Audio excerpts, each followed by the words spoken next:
ఓం మహాగణాధిపతయే నమః. ఓం గురుభ్యో నమః. ఓం శ్రీమాత్రే నమః. ప్రేక్షకులకి ఆ లలితాంబిక అమ్మవారి యొక్క అనుగ్రహం పరిపూర్ణంగా కలగాలని మనస్ఫూర్తి కోరుకుంటూ, ఈ వారం మేషలగ్నం నుంచి మీనం వరకు, లగ్నం తెలిసే లగ్నం నుంచి చూసుకోండి, లేనట్లయితే రాశి నుంచి చూసుకోవచ్చు.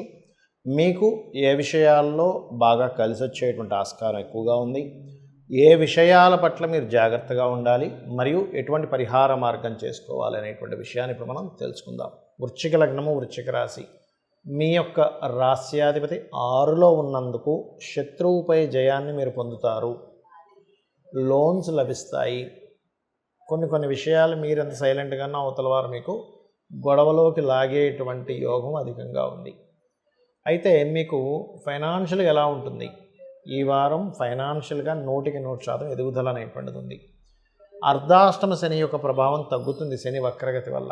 కాకపోతే 3లోకి వస్తున్నటువంటి శని ఒక రకంగా పౌరుషాన్ని, పరాక్రమాన్ని వీటిని కూడా అందిస్తున్నాడు. అలాగే ఇక్కడ సప్తమ స్థానాధిపతి ఎప్పుడైతే మీకు బంధువర్గ గ్రహమైనటువంటి బుధుడితో కనెక్ట్ అవుతున్నాడో, బంధువర్గంలో ఉండేవారితో వివాహ ప్రయత్నాలు సక్సెస్ అవుతాయి. కాకపోతే ఆఖరి క్షణం వరకు ఇంకా వివాహం వీరితో అయిపోతుంది అనుకునేటువంటి సందర్భం దాకా వచ్చి అక్కడ మిస్ అయ్యేటువంటి యోగాలు బలంగా చూపిస్తున్నాయి. అదేవిధంగా మరొక విషయం ఏంటంటే, ఇక్కడ ఈ యొక్క బంధువర్గంలో ఉండేటువంటి కాంబినేషన్ ఏదైతే ఉందో, ఇందులో తల్లిగారు లేదా మేనమామ, మామయ్య వరుస వాళ్ళు సంబంధం కనుక చూసినట్లయితే తొందరగా కుదిరేటువంటి ఆస్కారం కనిపిస్తుంది. కాస్త పుణ్యక్షేత్ర దర్శనము, దూర ప్రాంతాలకు వెళ్ళడము, మరియు హయ్యర్ ఎడ్యుకేషన్ కోసం చేసే ప్రయత్నం 7, 8 తేదీలు మీకు చాలా అనుకూలంగా ఉన్నాయి చెప్పాలంటే. అదేవిధంగా గమనించినట్లయితే ఈ యొక్క వృశ్చికం వారికి, అంటే మీకు వ్యాపార లాభాలు, వ్యాపారాలకు సంబంధించిన విషయంలో ప్రత్యేకంగా మీరు గుర్తుపెట్టుకోండి, ఈ 11, 12, 13 తేదీలు మరింత జాగ్రత్తగా ఉండాలి. అదేవిధంగా ఈ ఇన్వెస్ట్మెంట్స్ విషయంలో కూడా ఈ వారం కాస్త జాగ్రత్తగా ఉండండి.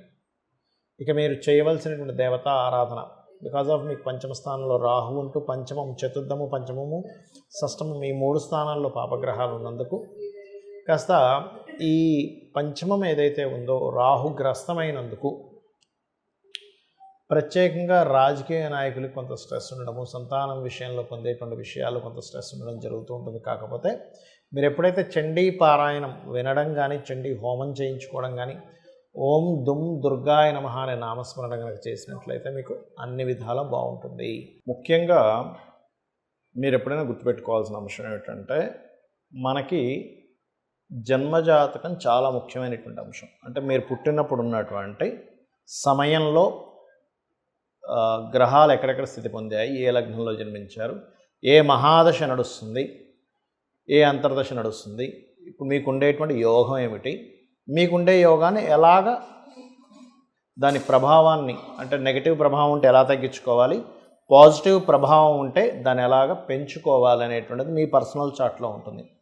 అంతేగాని మీరు చాలామంది ఏంటంటే ఏలినాటి శని, అర్ధాష్టమ శని, అష్టమ శని ప్రభావం వల్లే నా జీవితం మొత్తం ఇబ్బంది పడుతుందేమో అనుకుంటూ ఉంటారు. అలా అనుకోకండి దయచేసి.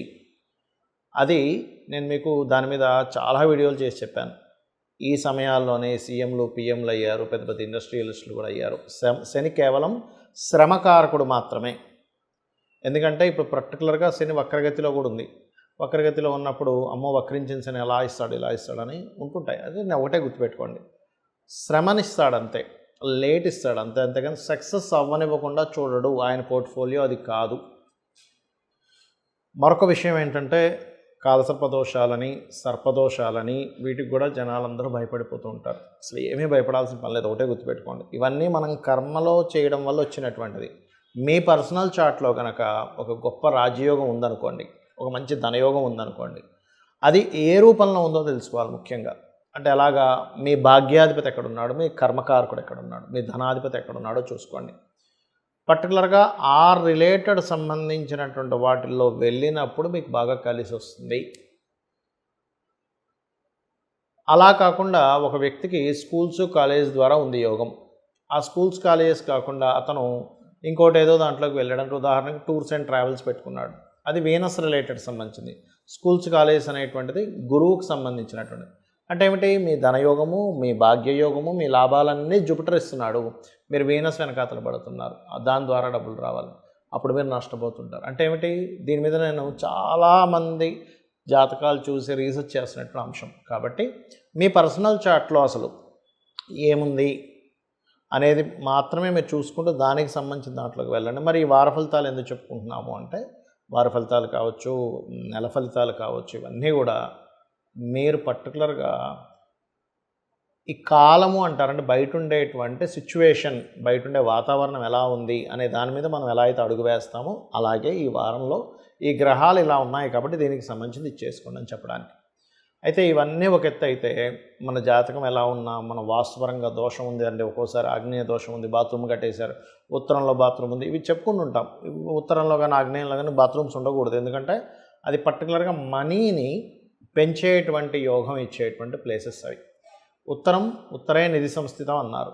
మనం జాతకం ఎంత బాగున్నా ఏమైపోతుందంటే ఆ ఉత్తరంలో ఉండేటువంటి బాత్రూమ్ ఏదైతే ఉందో అక్కడ ఎప్పుడైతే కుబేర స్థానం అయిందో మీరు ఎంత సంపాదిస్తున్నా మళ్ళీ అదే రూపంలో పోతూ ఉంటుంది.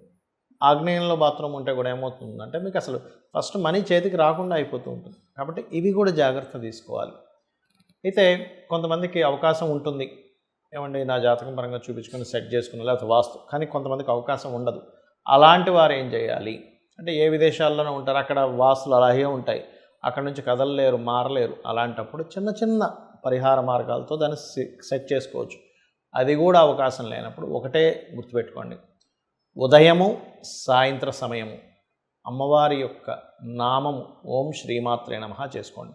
లేదండి నాకు మొత్తం లలిత సహస్రనామాలు నేను చదవగలను అనుకునేటువంటి వారు ఉదయం సాయంత్రం 2 పూటలు లలిత చదవండి.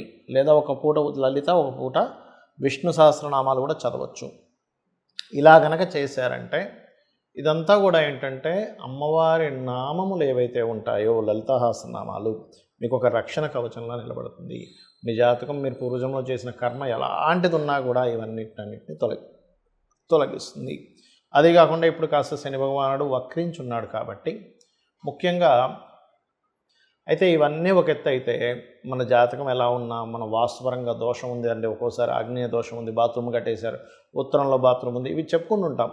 ఉత్తరంలో కానీ ఆగ్నేయంలో కానీ బాత్రూమ్స్ ఉండకూడదు. ఎందుకంటే అది పర్టికులర్గా మనీని పెంచేటువంటి యోగం ఇచ్చేటువంటి ప్లేసెస్ అవి. ఉత్తరే నిధి సంస్థితం అన్నారు. మనం జాతకం ఎంత బాగున్నా ఏమైపోతుందంటే ఆ ఉత్తరంలో ఉండేటువంటి బాత్రూమ్ ఏదైతే ఉందో అక్కడ ఎప్పుడైతే కుబేర స్థానం అయిందో మీరు ఎంత సంపాదిస్తున్నా మళ్ళీ అదే రూపంలో పోతూ ఉంటుంది. ఆగ్నేయంలో బాత్రూమ్ ఉంటే కూడా ఏమవుతుందంటే మీకు అసలు ఫస్ట్ మనీ చేతికి రాకుండా అయిపోతూ ఉంటుంది. కాబట్టి ఇవి కూడా జాగ్రత్త తీసుకోవాలి. అయితే కొంతమందికి అవకాశం ఉంటుంది, ఏమండి నా జాతకం పరంగా చూపించుకొని సెట్ చేసుకుని లేకపోతే వాస్తు, కానీ కొంతమందికి అవకాశం ఉండదు. అలాంటి వారు ఏం చేయాలి అంటే, ఏ విదేశాల్లోనే ఉంటారు, అక్కడ వాస్తులు అలాగే ఉంటాయి, అక్కడ నుంచి కదలలేరు, మారలేరు. అలాంటప్పుడు చిన్న చిన్న పరిహార మార్గాలతో దాన్ని సెట్ చేసుకోవచ్చు. అది కూడా అవకాశం లేనప్పుడు ఒకటే గుర్తుపెట్టుకోండి, ఉదయము సాయంత్ర సమయము అమ్మవారి యొక్క నామము ఓం శ్రీమాత్రే నమః చేసుకోండి. లేదండి నాకు మొత్తం లలిత సహస్రనామాలు నేను చదవగలను అనుకునేటువంటి వారు ఉదయం సాయంత్రం 2 పూటలు లలిత చదవండి. లేదా ఒక పూట లలిత, ఒక పూట విష్ణు సహస్రనామాలు కూడా చదవచ్చు. ఇలా గనక చేశారంటే ఇదంతా కూడా ఏంటంటే అమ్మవారి నామములు ఏవైతే ఉంటాయో లలిత సహస్రనామాలు మీకు ఒక రక్షణ కవచంలా నిలబడుతుంది. మీ జాతకం మీరు పూర్వజంలో చేసిన కర్మ ఎలాంటిది ఉన్నా కూడా ఇవన్నిటిని తొలగిస్తుంది. అదే కాకుండా ఇప్పుడు కాస్త శని భగవానుడు వక్రించున్నాడు కాబట్టి ముఖ్యంగా ఓం అనాకలిత సాదృశ్య చుబుకశ్రీ విరాజితాయే నమః, అదేవిధంగా ఓం హరిమర్కటాయ నమః అనే నామస్మరణ రెగ్యులర్గా చేయండి. శని వక్రగతి వల్ల మీకు వచ్చేటువంటి ఎఫెక్ట్స్ ఏవైతే స్లో అవుతుంటాయో అవి కాస్త ఇబ్బంది తొలగుతుంది. ఇక మీ అందరికీ కూడా లలితాంబిక అమ్మవారి యొక్క అనుగ్రహం పరిపూర్ణంగా కలగాలని మనస్ఫూర్తిగా కోరుకుంటూ శ్రీమాత్రే నమః.